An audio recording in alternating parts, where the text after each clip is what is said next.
අයිබෝවන් යාළුවනේ.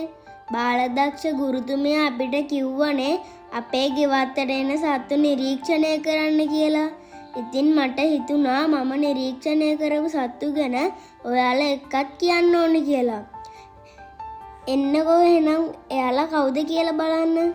මේ ඉන්නේ කෑදැත්තා. වාරණිය කියලාත් කියනවා. බලන්නකෝ යාගේ හොටේ ලොකු හරියට පොරවක් වගේ නේද?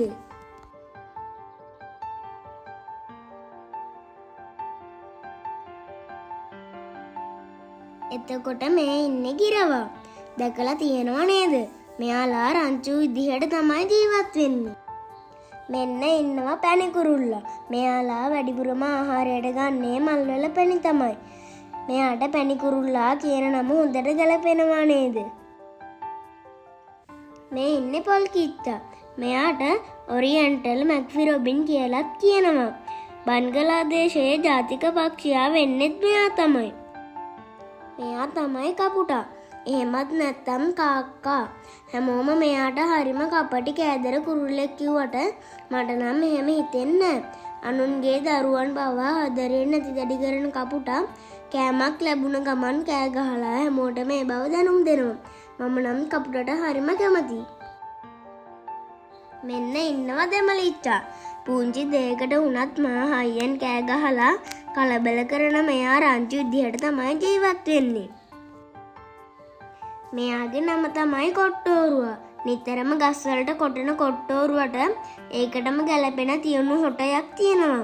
රතු පාට ඇඳුමක් ඇඳලා රතු පාට ඔටුන්නක් දාගෙන ඉන්න කොට්ටෝරුවා හරිම ලස්සනයි නේද? මේ ඉන්නේ අලු කොබෙයියා. ජෝඩු විදිහට ජීවත් වෙන අලු කොබෙයියා පෙනුමෙන් පරවයාට ඉතාමත් සමානයි. මේ ඉන්නේ ලොකු මකුළුවෙක්. මෙයාට කකුල් 8ක් තියෙනවා. මේ තමයි කොණ්ඩ කුරුල්ලා. ඔළුව උඩ පුංචි කොණ්ඩයක් වගේ තියෙන නිසා තමයි එයාට මේ නම හැදිලා තියෙන්නේ. මේ දවස්වල හොඳටම වැස්ස නිසා මෙයා තෙමි තෙමි කෑම කන්න ඇවිත් වගේ. හැමෝම ආදරේට තුන්වෙනි අප්පු කියලා කියන මෙයා තමයි ලේනා.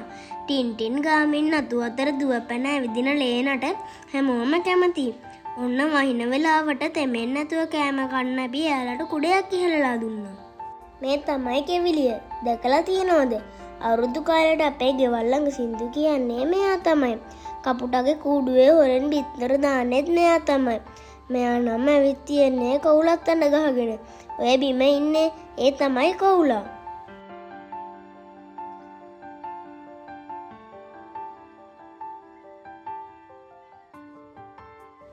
මේ බලන්නකෝ මෙතන නම් කවුලව හොඳට අඳුර ගන්න පුළුවන්. පේනවා නේද? එයාගේ කපුටගේ වෙනස. කවුලා කපුටට වඩා පොඩි. ඒ වගේම ඇස් දෙකත් රතු පාටයි. සින්දු කියන්න දැනගෙන හිටියට මෙයා කූඩු හදන්න දන්නේ නැහැලු. මේ හොරෙන් අඩි තියෙන කෙනා තමයි කොරවක්කා. දිග කකුල් සහ හොටක් මෙයාට තියෙනවා. වතුර තියෙන පරිසරයක තමයි ජීවත් වෙන්නේ.